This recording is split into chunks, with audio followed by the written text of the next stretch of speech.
Olá, você telespectadora, olá, você telespectador da TV Cultura. A partir de agora você acompanha a Opinião Litoral, edição desta terça-feira, 27 de fevereiro de 2024. Esse mês tem 29 dias, é um ano bissexto.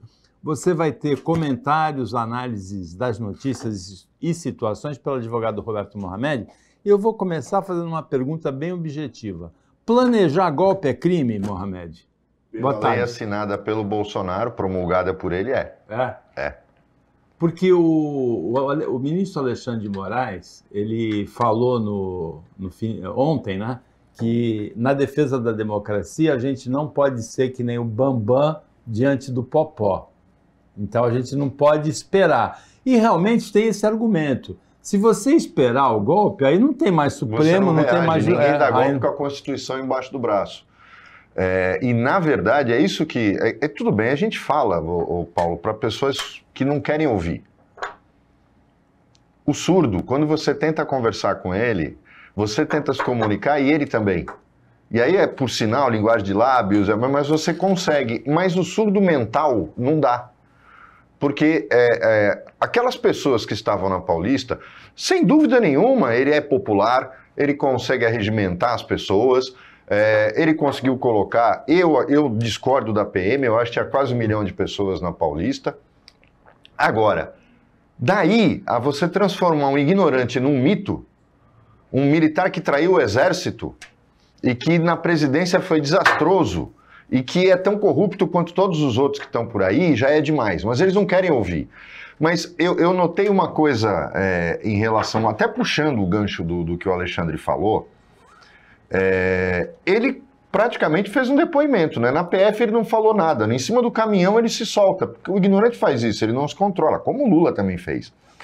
Só que eu vi uma coisa ontem que me chamou a atenção durante os 4 anos de governo do Bolsonaro. Quando ele assumiu, o único que veio na posse dele, dos líderes mundiais, foi o Netanyahu. E aí ele falou aquela bobagem, que ele ia reconhecer Jerusalém como capital de Israel, e o Itamaraty tratou de desmentir e tal. A partir daí, durante 4 anos, em todas as manifestações do Bolsonaro no Brasil, tinha bandeira de Israel. Eu não sei por que as pessoas acharam, olha, o Bolsonaro é amigo de Israel. Ele não está nem aí para Israel. Transformaram o que tinha de bandeira de Israel ontem, no domingo, na Paulista, era uma coisa impressionante. Transformaram a fala do Lula. Nós falamos aqui. Ele falou bobagem? Falou. Não devia ter falado? Não. Mas todo o resto ele está certo. O que Israel está fazendo na faixa de Gaza e faz na Cisjordânia há anos é fruto do trabalho e do domínio dos radicais sionistas do Likud, partido do Netanyahu. Você não precisa ser contra ou a favor, Israel tem o direito de existir e é um país admirável sob vários aspectos. Mas o sionismo radical, que é o sionismo que está presente no Likud, partido do Netanyahu, não quer os palestinos ali. Não quer o Estado palestino. Na Cisjordânia, força os assentamentos judeus em áreas que estão proibidas segundo a resolução da ONU. Você não pode travar uma guerra convencional contra um grupo terrorista. E eu já questionei aqui, como é que pode o serviço secreto mais eficiente do mundo, mais eficiente que a CIA, que é o Mossad, não saber que quase 1000 foguetes chegaram do Irã para a faixa de Gaza? Eles atravessaram o território israelense. Como isso aconteceu sem que eles soubessem? Eu citei Pearl Harbor aqui. Alguma coisa está muito errada e cheirando mal. O alinhamento automático que os setores da direita têm com os Estados Unidos e com Israel é doentio.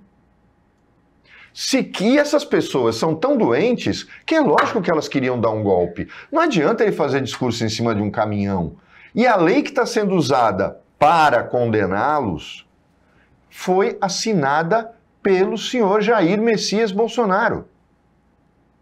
Paulo, parece que eles não querem enxergar que não está se dando interpretação diversa do que está no Código Penal, como os juristas bolsonaristas falam. O que está acontecendo é a aplicação de uma lei sancionada por Jair Messias Bolsonaro e aprovada pelo Congresso Nacional.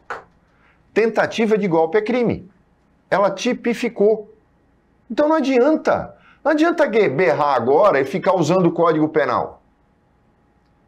A lei criou um tipo penal específico que não foi declarado inconstitucional.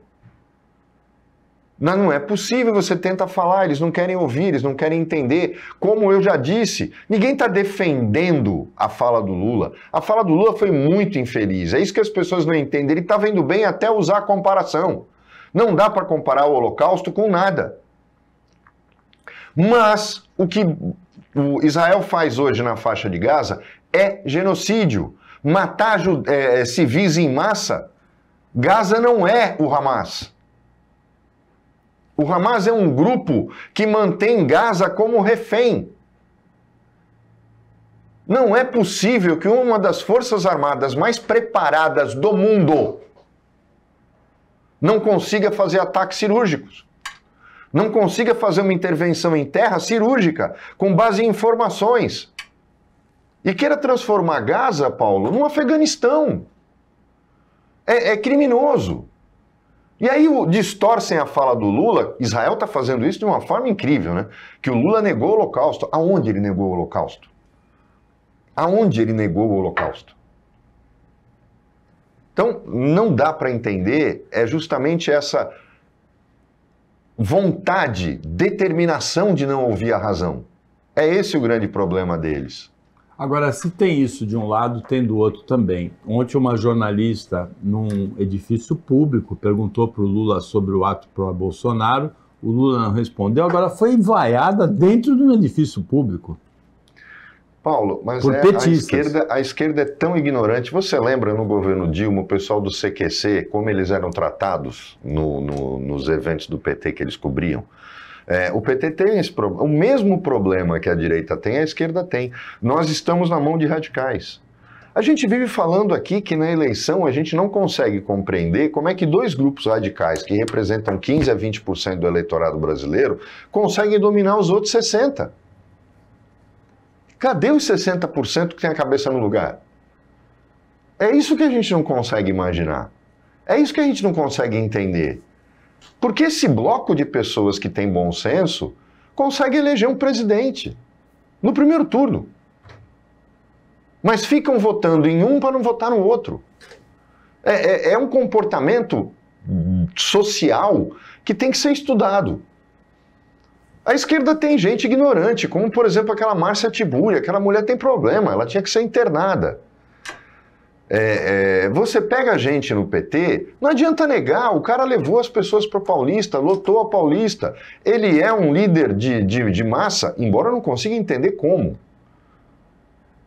Mas ele estava lá fazendo isso num evento convocado por igreja, com aquele safado do Silas Malafaia, misturando as coisas, bradando palavras de ordem que a grande maioria ali não cumpre, né? O cara fica falando de família, propriedade, tradição, religião e trai a mulher, chuta cachorro, sonega imposto. Então, no final das contas, todo mundo tem rabo, mas não consegue olhar para ele.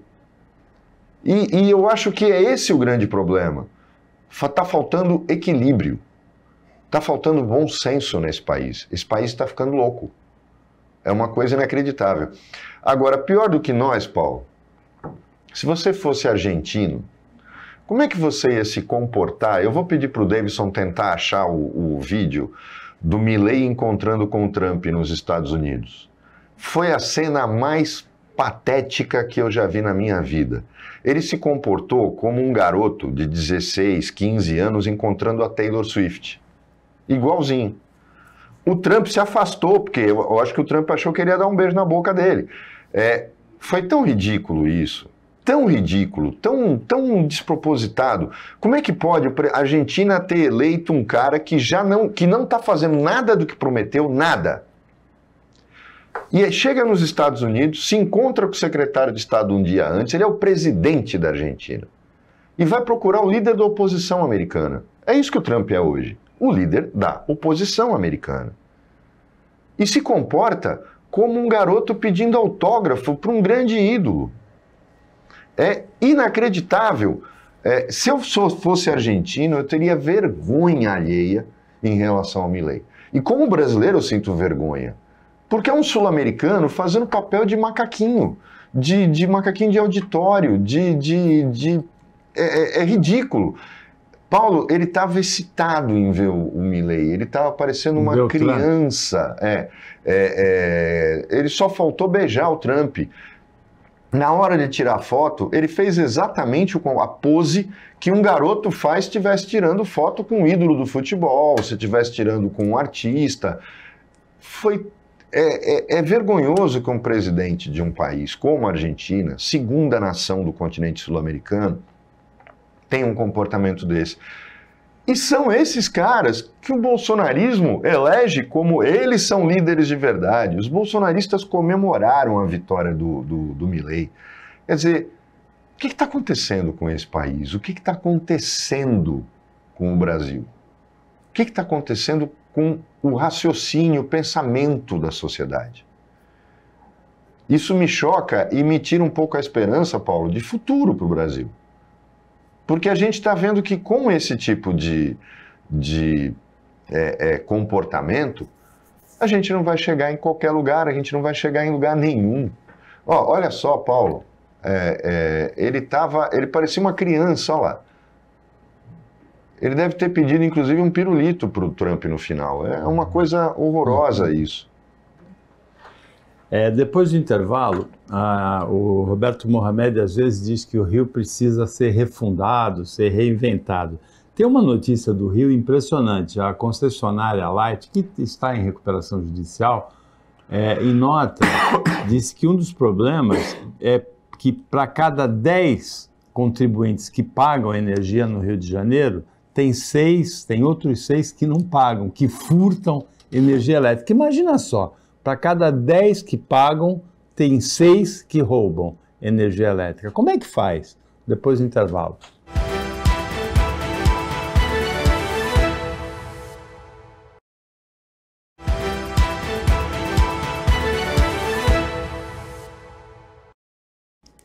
Voltando com o Opinião Litoral desta terça-feira, o Roberto Mohamed analisa as notícias, as situações com você.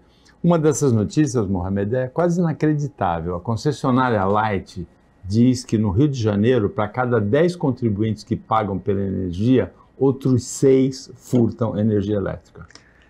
Você falou, eu acho mesmo, o Rio tem que começar de novo, porque eu acho que é caso perdido já. O crime tomou conta, e o pior é que eles têm duas facções, né, de crime, os traficantes e os milicianos. E quem explora a luz de uma forma mais veemente e aberta é a milícia, que é formada por policiais e militares. É um negócio assim escandaloso o que acontece no Rio de Janeiro, por causa do número de construções ilegais, irregulares. E eu tenho dito aqui, Paulo, e ratifico, o Rio já não tem mais jeito. A coisa é, com o número de governadores presos que teve, o nível da política que se faz no Rio, e a divisão territorial do Rio de Janeiro entre uma pequena faixa para os cidadãos de bem e os outros lados na mão do tráfico ou da milícia, não tem mais jeito. A polícia lá mudou de lado. Você usa quartel para guardar droga. Olha só onde a gente chegou, né? É um negócio absolutamente, na minha opinião, sem retorno. Já passou do ponto de sem retorno faz tempo, o Rio de Janeiro. Ou se faz uma intervenção no Estado e se joga pesado, desprezando inclusive a imprensa. Eu estou falando sério, eu sou contra a polícia virar bandido, mas o Rio de Janeiro não tem mais condições. E outra, a polícia carioca não consegue suportar. Não consegue ter gente suficiente e honesta para poder enfrentar os bandidos que estão na milícia hoje. Então não tem jeito. No Rio de Janeiro, só uma intervenção total, não é intervenção na segurança pública. É intervenção total, fechando a Assembleia, intervindo no Estado, mudando secretários, mas num governo democrático, numa democracia, Paulo, duvido que o Congresso vá aprovar isso, mas eu acho que o Rio não tem mais jeito, só fazendo dessa forma. Uma outra notícia é de que o roubo de cabos da Light em 2023 dá para fazer a volta 4 vezes em Copacabana. Para você ter uma ideia. Eu vi como Inviabiliza, é que a coisa tá. né? Inviabiliza a cidade. Você não consegue trabalhar. Uma outra coisa que no Rio também é evidente, Paulo, eu tive lá no Carnaval, é a água. Que o governador Tarcísio devia ficar mais no estado dele, de vez em quando ele ir lá, porque ele é carioca, né? A água tem gosto de enxofre. E é privatizada. É privatizada. Mas você lembra do caso das algas e tal? A água do Rio, tanto de chuveiro quanto em torneira, ela tem cheiro de enxofre. É um negócio assim, é absurdo. No Rio, tudo tem que ser água mineral. Você não consegue tirar o cheiro da água. Se isso é um exemplo de privatização bem-sucedida, como o próprio Tarcísio já falou, eu acho que ele precisa repensar os conceitos dele. Assim como também o nosso prefeito Rogério Santos tem que repensar os conceitos dele quando fica falando, festejando o fato de que a empresa que administra o Blue Med, lá na Ponta da Praia, o centro de convenções, olha, ela administra vários lugares, vários espaços. Os caras tinham que estar na cadeia. Eles praticam atos ilegais. Eu já denunciei aqui, agora fiquei sabendo que continuam fazendo isso. Cobram taxa se você não quiser usar aquele buffet horroroso, o tal de Eldorado, que é um lixo de buffet. Lixo. Lixo de buffet. E se você não usar, eles cobram uma taxa de cozinha absurda que quase inviabiliza os eventos. Se é a isso que nós somos condenados por ter uma empresa dessa, o que me espanta é a leniência do Ministério Público. Eu vejo um promotor, por exemplo, que foi pedir desconto numa escola para o filho dele, porque afinal ele é promotor de justiça, não deram, ele começou a perseguir a escola. Está perseguindo a escola, vai na secretaria, denuncia tudo, tal, porque não deram desconto para ele. Ele é Deus, ele é o promotor. Mas esse mesmo promotor devia ir lá no Blue Med, vai ver que ele ganha convite para show e não vai. Vai lá no Blue Med, porque venda casada é proibida por lei. Cumpra seu papel. É inacreditável como a gente vê que as pessoas não exigem isso. Você vai fazer um contrato, assina o contrato, paga a taxa, pega o comprovante e denuncia. Denuncia no PROCON, denuncia no Ministério Público. Por que as pessoas têm medo de fazer isso? Porque depois eles vão querer alugar? Claro que eles vão alugar, porque eles não vão deixar de alugar para ninguém. Porque não é possível que as pessoas se contentem com um buffet horroroso que é fruto do quê? De uma péssima administração. Péssima administração que Santos ganhou no único centro de convenções que sobrou, já que o outro foi transformado em pet shop e loja de material de construção. É isso que Santos virou? Então as empresas pegam e aí depois, mas Santos não compensa. Põe qualquer coisa lá que tá bom. Porque eu já ouvi gente falando, não, mas o buffet não é tão ruim, pode não ser em São Paulo. Aqui eles nos tratam como lixo, e ninguém trata Santos como lixo, pelo menos escapando deste programa. Você falou em leniência, e o ministro André Mendonça, do Supremo Tribunal Federal, suspendeu por 60 dias os acordos de leniência, principalmente os da Lava Jato, para que haja uma rediscussão. O ministro Dias Toffoli já tinha suspendido aquele acordo bilionário. Foi decisão singular, né? Eu acho que o André Mendonça está certíssimo e vou te falar uma coisa. É um dos ministros mais preparados do STF. Eu já falei aqui. Ninguém pode questionar a formação do Alexandre de Moraes, ele tem. Mas o que o André Mendonça sabe, o que o André Mendonça estuda é um negócio inacreditável. O fato dele ser conservador nos costumes, tal, isso é um outro problema. Mas ele é um cara muito preparado. E eu acho que tem que acontecer mesmo o agravo regimental, tem que levar isso para o plenário, porque não pode ficar na decisão do Toffoli. Eu discordo de quem diz que o Toffoli tem que se declarar suspeito nesse tipo de coisa, porque nos acordos de leniência, que não envolvem diretamente o Lula ou o Zé Dirceu, o Toffoli não tem por que se declarar suspeito. O problema foi a razão pela qual o Toffoli anulou os acordos de leniência. O problema é a mulher dele no escritório que defende a empresa, né? É que a coisa ficou muito... A mulher de César não precisa só ser honesta, ela tem que parecer honesta. Pegou muito mal o fato da mulher dele trabalhar no escritório que defende a empresa e ele causar um prejuízo para o erário de 13 bilhões de reais numa canetada, numa decisão singular. Isso, na minha opinião, não pode acontecer. Tem que ser discutido por todo mundo, tem que ser discutido na turma e o mais rápido possível. E eu acho que o André vai fazer um voto brilhante em relação a isso para tentar corrigir esse absurdo que foi essa decisão do Toffoli. Olha, eu não sei se a gente já fala nesse bloco, deixa para o próximo, mas é um assunto espinhoso. O relatório da ouvidoria da Polícia de São Paulo acusa, essa que seria a segunda fase da Operação Escudo, mas que mudou de nome, virou terceira fase da Operação Verão, que começou com a instalação da Secretaria de Segurança Pública dia 8 de fevereiro, aqui na Baixada Santista, em Santos, por conta da morte de 3 policiais. Houve a morte de um policial em julho, Operação Escudo, em janeiro, 3 policiais militares assassinados na Baixada Santista, 2 em Santos e 1 em Cubatão.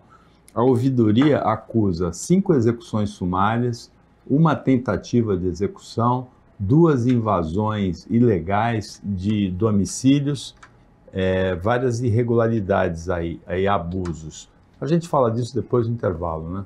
Não, eu acho que até dá pra gente, não tem que esticar muito, Paulo. A gente defende aqui que a polícia tem que ser polícia.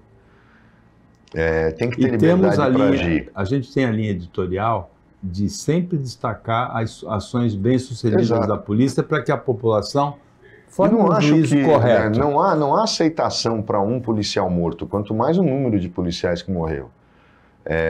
A gente não aceita isso. A polícia tem que ser polícia, mas essa é a questão, tem que ser polícia, não bandido. Eu já fui vítima de incompetência ou desonestidade, ou seja lá o que for, quando eu fui parado naquele episódio, e vi o que é um policial despreparado. Eu fico imaginando isso porque eu estava no Embaré com amigos filmando, e depois chegou um sargento e botou o negócio na ordem. Mas eu vi o que é um policial ignorante despreparado, que infelizmente tem muito. Agora, o que está acontecendo, tem algumas cenas que a gente viu absurdas, de invadir casa com família dentro para pegar um bandido. A lei determina o protocolo de fazer isso. A lei determina, é só cumprir a lei, eles são polícia, eles não são bandidos. O que está acontecendo hoje é que deram voz aos ignorantes. E o governador do estado endossou isso. Ao demitir 34, na verdade, retirar o cargo de comando de 34 coronéis que discordavam, coronéis da PM que discordavam dessa operação, do que estava acontecendo, da forma como está sendo feita. Inclusive são a favor da Câmara, são a favor do cumprimento de mandados, de um juiz. É simples. Mas a gente não pode ficar esperando um mandado para entrar. Claro que pode. Se você fizer um acordo com o Tribunal de Justiça para fazer uma operação dessa, você não pode usar só a PM. Isso a gente está falando aqui há um tempão. Ela tem que ser feita com a Polícia Civil, usando a inteligência da Polícia Civil, e mais, tem que estar sendo feita com o Ministério Público e com o Judiciário. Monta uma força-tarefa. Pode, Paulo. Pode fazer, pode pedir que o tribunal determine 1 ou 2 juízes para fazer é uma vara extraordinária, um juízo extraordinário para fazer as primeiras audiências e a coleta de provas e autorizar mandado, e 2 promotores para trabalhar só com isso. Por que não fizeram? Por que o governador não consegue pensar nisso? Por que o secretário de Segurança Pública não consegue pensar nisso? Talvez seja a sua origem militar, de achar que é tudo na porrada, justificando, porque justificam, né, o que está acontecendo em Gaza. Então vamos fazer assim também? A Baixada virou Gaza? Não. Dá para trabalhar direito.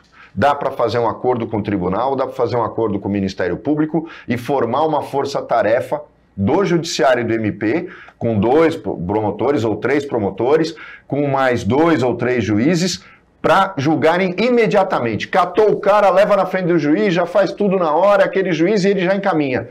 Dá para fazer porque isso já foi feito. O tribunal nunca negou esse tipo de pedido. O Opinião Litoral volta depois do intervalo. Fica com a gente que é rapidinho.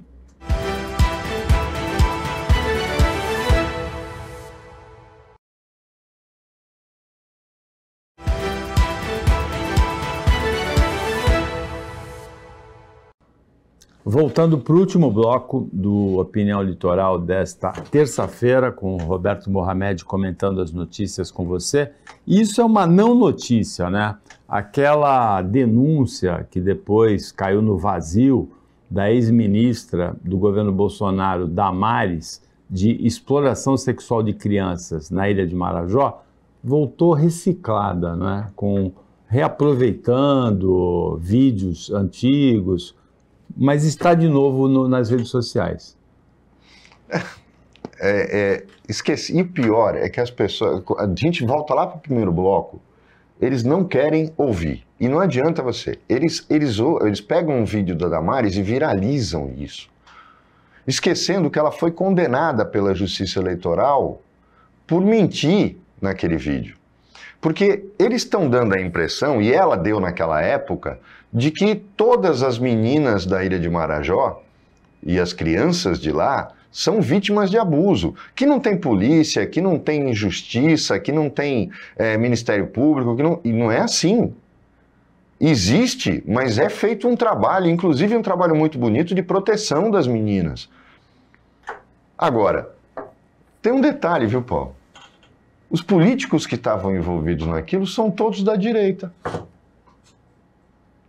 Só estou dizendo que os vereadores e deputados que estavam envolvidos nos crimes de abuso lá, por coincidência, eram dos partidos de direita, que davam na época sustentação ao Bolsonaro. Curioso, né? Eram caras que falavam em Deus, em família, em propriedade, liberdade. É isso.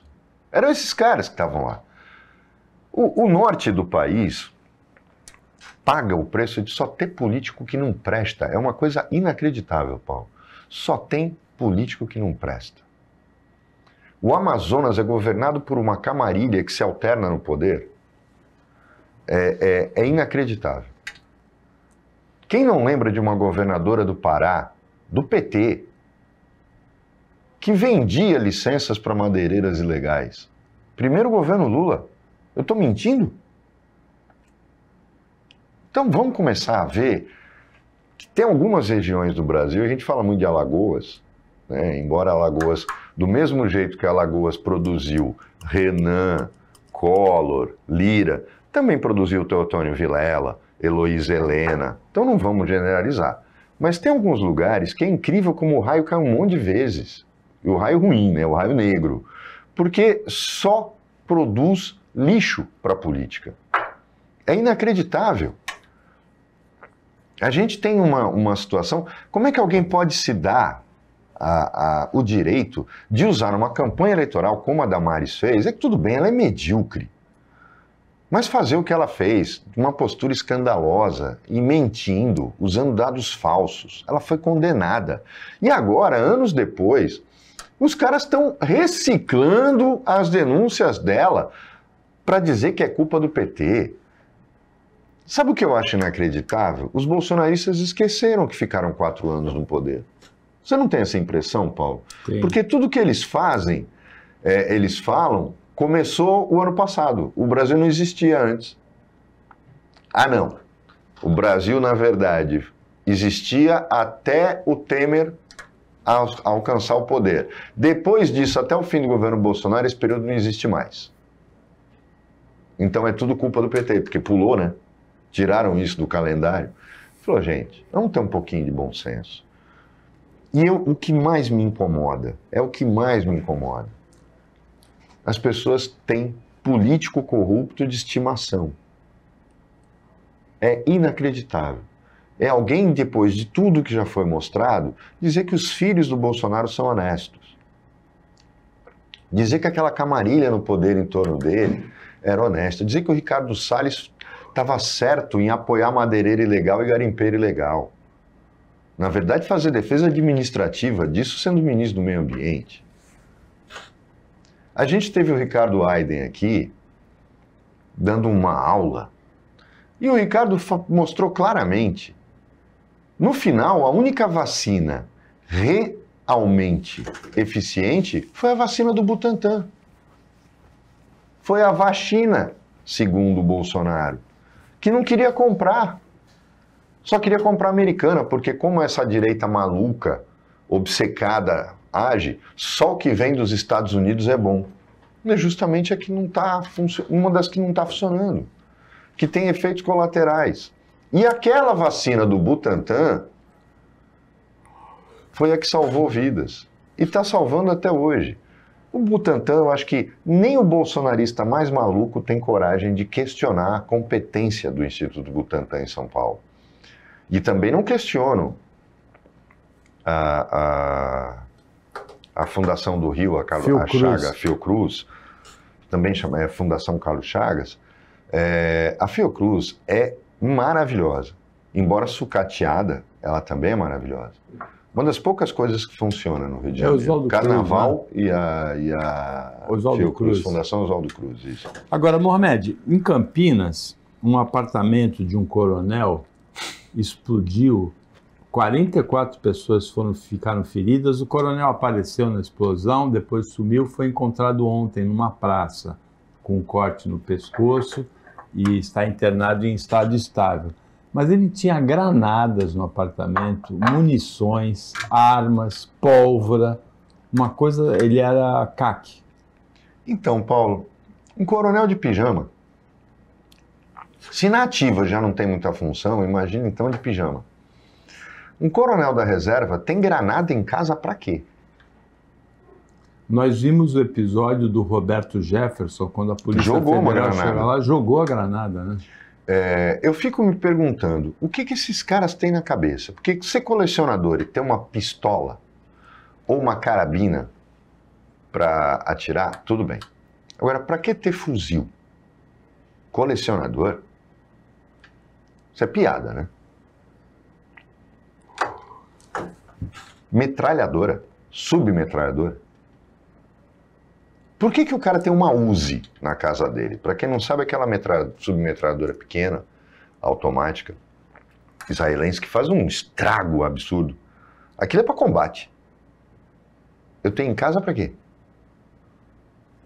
Ah, mas é colecionador. Tá bom, então tira o ferrolho. Ela deixa de ser operacional. Lacra ela por dentro de modo que ela não funcione. Aí você é colecionador, é para colocar na parede.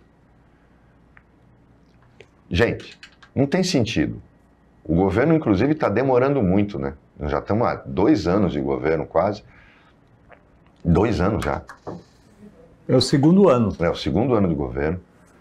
E já tinham que ter mexido nisso. O CAC se justifica para armas leves. Só. O cara não vem dizer que tem granada em casa porque ele é colecionador. O cara não vem dizer que ele tem uma submetralhadora em casa porque ele é colecionador. Que ele tem um fuzil de precisão. Para que um cara tem uma R15 em casa? Isso é um absurdo, Paulo. Então, se eu sou botânico, eu posso colecionar papoula, maconha, haxixe. Posso? Não, não pode. Ah, então peraí, mas por que ele pode ter uma Uzi? Ele é colecionador, então ele tem uma Uzi, ele tem uma R15, uma AK-47, o que é isso? A gente já passou do limite da brincadeira, Paulo. E isso está virando brincadeira. Esse imbecil, que é um imbecil, né? Ele não é um militar reformado, ele é um imbecil. Este imbecil tem que indenizar todo mundo, passar o resto da vida dele pagando indenização das pessoas que moram no prédio dele, e tem que explicar e ser condenado, porque ele tem que explicar o que ele estava fazendo com granadas na mão, em casa.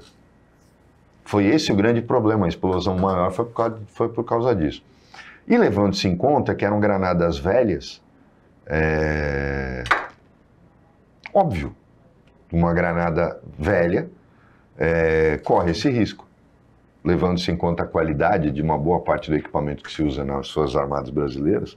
Agora, eu só queria entender o que um coronel da reserva fazia com tanto equipamento disso. Ele estava esperando o golpe de Estado do Bolsonaro para poder ir para a rua? Só pode ser, ele ia tomar o prédio dele, né? Ele ia ser o governador do prédio dele, ameaçando todo mundo com granada e com metralhadora. Você citou o Donald Trump por causa da visita do presidente argentino, Javier Milei, mas o Trump, nesses últimos dias, se envolveu numa polêmica. Como ele tem mais de 91 acusações em 4 processos, ele se comparou como sendo discriminado pela Justiça dos Estados Unidos, como os negros são discriminados. E provocou uma controvérsia absurda, né? Porque todo mundo sabe que ele é racista. O Trump é... Ele fala que os negros se aproximaram dele agora que viram que ele também é perseguido. Ele tem problema, né? Como o Bolsonaro também tem. Eles veem coisas ou criam figuras que são absurdas. Mas no caso do Trump, eu tenho um pouco de preocupação em relação ao futuro, mas o Trump tem muito do Bolsonaro. Lembra que eu falava aqui, Paulo, que golpe não ia acontecer no Brasil? Eu estava certo, você vê, as próprias Forças Armadas não quiseram entrar na aventura. Por isso que não aconteceu golpe nenhum, porque a disposição ele tinha. As instituições no Brasil se fortaleceram. Mas ele existe e ele consegue empolgar as pessoas. Então só tem um jeito de você segurar uma onda dessa, é usando a justiça mesmo. Dizer, o povo está sempre certo? Claro que não. O povo não reelegeu Winston Churchill depois de ter ganho sozinho a Segunda Guerra Mundial. Aquele homem foi o responsável direto pela vitória dos aliados. Se não fosse a resistência dele, a obstinação dele. E ele não foi reeleito pelo povo inglês. Você vai dizer que o povo inglês sabe votar? Na verdade, ele não foi eleito pelo distrito dele, né? Sim, aí não pôde continuar como primeiro-ministro. Não era uma eleição majoritária. Mas olhem, os políticos, falam tanto dos políticos ingleses, olhem a sucessão de primeiros ministros que a Inglaterra teve. Foi um pior que o outro. Um pior que o outro. É inacreditável como Tony as pessoas Blair, ainda falam. Boris Johnson. Boris Johnson, pior. Boris Johnson é o Trump inglês. E o Tony Blair mentiu sobre armas químicas no Iraque. Sim. Né? Então não adianta a gente ficar só falando. Olha a França. Né? Um presidente preso, o Sarkozy fazendo essas bobagens todas que está fazendo. A gente está vendo hoje... Atualmente o Macron. Né? O Macron. O que a gente está vendo hoje é que lá como aqui, essa onda de conservadorismo está produzindo políticos lixo.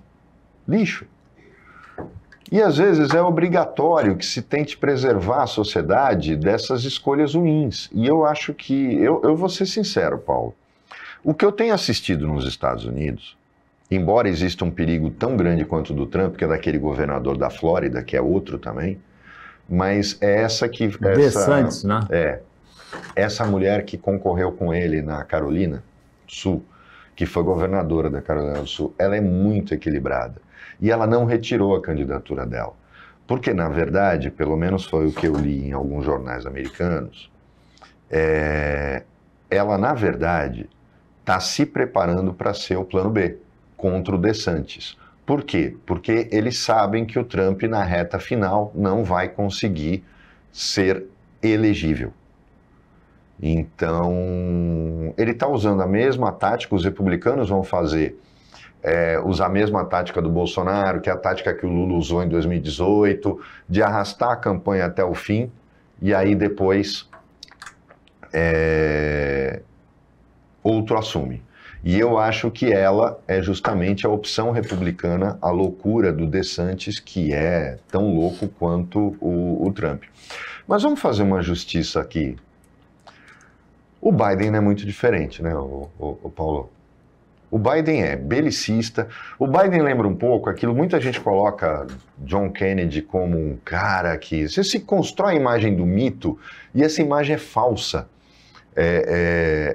Colocar porque todo mundo olha, acho que ele porque era jovem, morreu, e John Kennedy foi o cara mais belicista da segunda metade dos anos, do século XX, nos Estados Unidos, na presidência.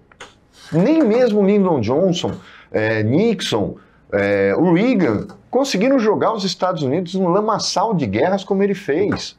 Ele foi o responsável direto pela ditadura brasileira.